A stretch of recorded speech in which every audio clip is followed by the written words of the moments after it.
Hello students, today in this video I will teach you polynomials which is for class 9th. So let's see. Introduction. Algebraic expressions. So जो algebraic expressions यहाँ पे हमने word बोला है इसका क्या meaning होगा? The combination of constants and variables, यानी कि ये कॉम्बिनेशन होंगे कॉन्स्टेंट्स के एंड वेरिएबल्स के। इसको हम क्या बोलते हैं? Algebraic expressions. फॉर एग्जांपल, अगर मैं आपसे कहूँ कि आप मुझे बताएं कि हम कॉन्स्टेंट्स किसे कहते हैं, जैसे कि 1, 2, 3, कोई भी ऐसे नंबर्स अप टू इन्फिनिटी, तो हम इन्हें क्या कहेंगे? कॉन्स्टेंट्स। और अगर हम बात करें वेरिएबल्स, जो भी आपके हम इंग्लिश में लेटर्स यूज़ करते हैं A to Z, ये सारे क्या होते हैं? हमारे वेरिएबल्स। अब इसके एग्जांपल्स देखते हैं, जैसे क्या है 2x की power 3 minus 4x square plus 6x minus 3 is a polynomial in one variable x। तो यहाँ पे ये वन वेरिएबल का क्या मतलब आया? इसमें जो हमने वेरिएबल यूज़ किया है ना, सिर्फ और सिर्फ एक ही यूज़ किया है, एक ही एक्स वाला ही लेटर जो है वही जो कंटिन्यू हो रहा है, एंड हम इसको क्या है, ये हमारा एक पॉलिनोमियल है वन वेरिएबल में। नेक्स्ट, अब जो हमारा एग्जांपल है वो है 8p की power 7 plus 4p square plus 11p cube minus 9p। अब इस पर भी हम देख रहे हैं कि जो वेरिएबल हमने यूज़ किया सिर्फ और सिर्फ एक ही वेरिएबल यूज़ किया, ओनली p, तो ये भी क्या होगा? Is a polynomial in one variable p।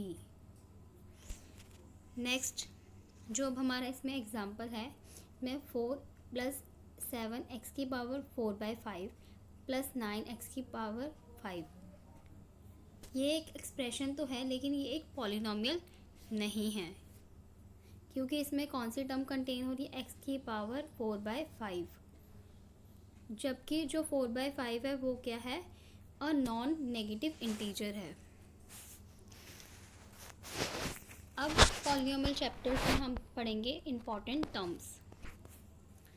Polynomials, an algebraic expression in which the variable involved have only non negative integrals. तो इसकी डेफिनेशन क्या बोल रही है हमें कि जो एक एल्जेब्रिक एक्सप्रेशन होता है जहाँ पर कि जो वेरिएबल इन्वॉल्व करता है नॉन नेगेटिव इंटीग्रल्स को, जो उसकी पावर होनी चाहिए नेगेटिव में नहीं होनी चाहिए, माइनस में नहीं होनी चाहिए, उसको हम क्या कहेंगे? Polynomial. And example of is 3x plus 4y। अगला, जैसे कि मैंने आपको कॉन्स्टेंट्स के बारे में इसमें बताया ही था, a symbol having a fixed numerical value, जिसकी एक फिक्स्ड न्यूमेरिकल वैल्यू हो, वो क्या होंगे? हमारे कॉन्स्टेंट्स। इसका एग्जांपल आ गया, जैसे कि अगर मैं इसमें बात करूँ 3x प्लस 4y है, तो इसमें से अगर मैं सिर्फ 3 एंड 4 की बात करूँ सिर्फ और सिर्फ, तो ये क्या है? मेरा एक कॉन्स्टेंट टर्म है। अगला आ गया इसमें से वेरिएबल्स, तो क्या लिखा है हमने इसमें?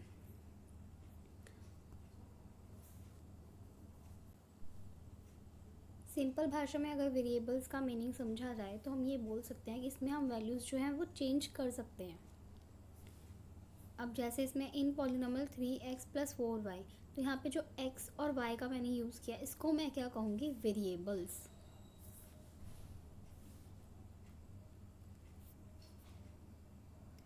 अगला है हमारे पास डिग्री।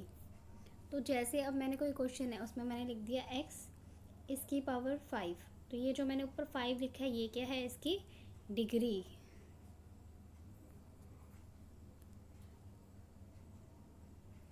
तो इसमें अब हमने इसमें डिग्री की क्या डेफिनेशन बताई है? The highest power of a variable, किसी भी वेरिएबल की सबसे हाईएस्ट वाली जो पावर होगी उसको हमने क्या कहना है? Degree of that polynomial. जैसे for example 5x square plus 3, तो यहाँ पे जो इसमें इसकी डिग्री है x की हाईएस्ट पावर, वो कितनी है? 2। अगला है हमारे पास कांस्टेंट पॉलिनोमियल। तो कांस्टेंट पॉलिनोमियल का क्या होगा? A polynomial containing one term only, जिसमें क्या होगा? सिर्फ और सिर्फ एक टर्म लिखी होगी, मतलब सिर्फ और सिर्फ एक वर्ड लिखा होगा, आप ऐसे बोल सकते हैं इसको। कंसिस्टिंग ऑफ अ कांस्टेंट, इस वो भी क्या होगा? उसमें कांस्टेंट ही होना चाहिए, मतलब कोई सी वेरिएबल का हम यूज़ नहीं करेंगे, एक्स वाई जेड हम इसमें नहीं लेंगे, उसे हम क्या कहेंगे, कांस्टेंट पॉलिनोमियल। नेक्स्ट है अब हमारे पास the degree of a non zero constant polynomial is zero. जो नॉन ज़ीरो कांस्टेंट पॉलिनोमियल है उसकी डिग्री क्या होगी पॉलिनोमियल की, ज़ीरो ही होगी। जैसे एग्जांपल 3 - 5 7/8 एक्सेट्रा, ये सारे के सारे क्या हैं, all are constant polynomials. Next example है हमारा zero polynomial. A polynomial consisting one term only, जिसमें सिर्फ एक ही टर्म हो और वो टर्म भी क्या होनी चाहिए, ज़ीरो ही होनी चाहिए। या क्या कर सकते हैं हम, the degree of a zero polynomial is not defined, कि जो डिग्री है नॉन ज़ीरो पॉलिनोमियल की उसे हम डिफाइंड नहीं कर सकते हैं। नेक्स्ट जो है ये बहुत ज़्यादा इम्पॉर्टेंट है। अब जो हमारा टॉपिक है वो है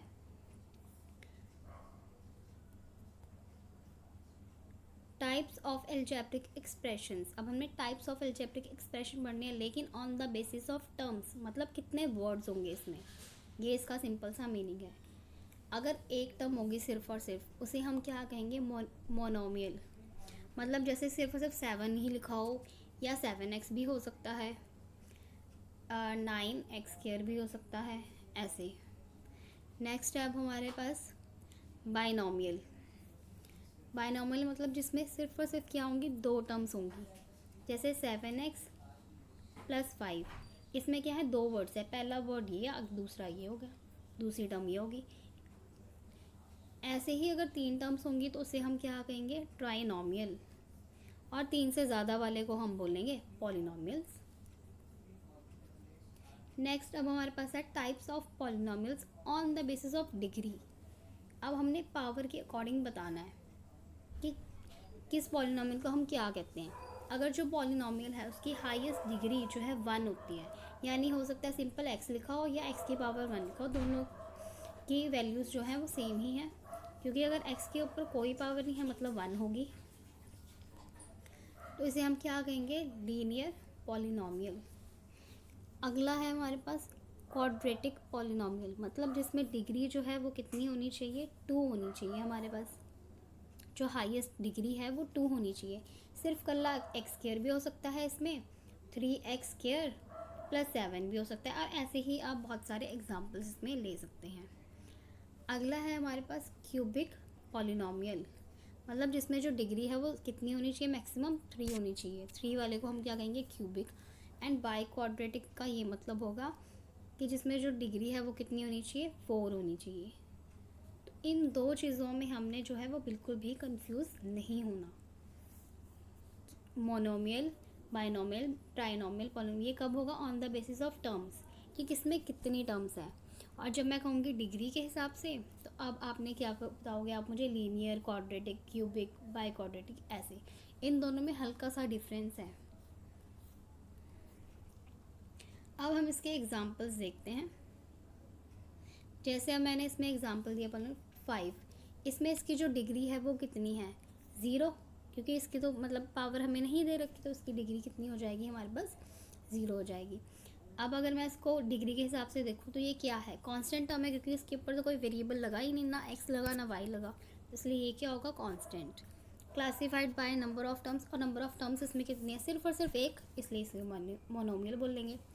अगले है हमारे पास 2x - 4, इसकी जो डिग्री है x के ऊपर कोई डिग्री नहीं लगी हुई, कोई पावर नहीं लगी हुई। अगर कोई नहीं लगी हुई इसका मतलब क्या होएगा, x के ऊपर कुछ नहीं लिखा मैंने, इसका मतलब 1, कुछ नहीं है तो इसका मतलब 1। इस डिग्री के अकॉर्डिंग अगर मैं देखूँगी तो ये क्या होगा, लीनियर। एंड टर्म्स के हिसाब से दूँगी, इसमें टर्म्स कितनी है, 1 2, तो ये क्या हो गया, बाइनोमियल। अगला हमारे पास है 3x² + x, तो इसमें जो इसकी डिग्री है, हाईएस्ट डिग्री, वो कितनी होगी, 2 होगी। देन ये क्या है, डिग्री के हिसाब से अगर मैं करूँगी तो इसको हम कहेंगे क्वाड्रेटिक, और टर्म्स कितनी है, 1 1 2, तो इसको हम क्या कहेंगे, बाइनोमियल। अगला एग्जांपल है हमारे पास x³ - 4x² + 1, इसमें इसकी जो डिग्री है वो कितनी है, 3। अगर हम डिग्री के अकॉर्डिंग इसको क्लासीफाई करते हैं तो इसको हम क्या कहेंगे, क्यूबिक। एंड टर्म्स के अकॉर्डिंग अब देखो 1 टू थ्री, थ्री टर्म्स है तो थ्री वाले को हम क्या कहेंगे, trinomial. And that's all for today. Thank you class.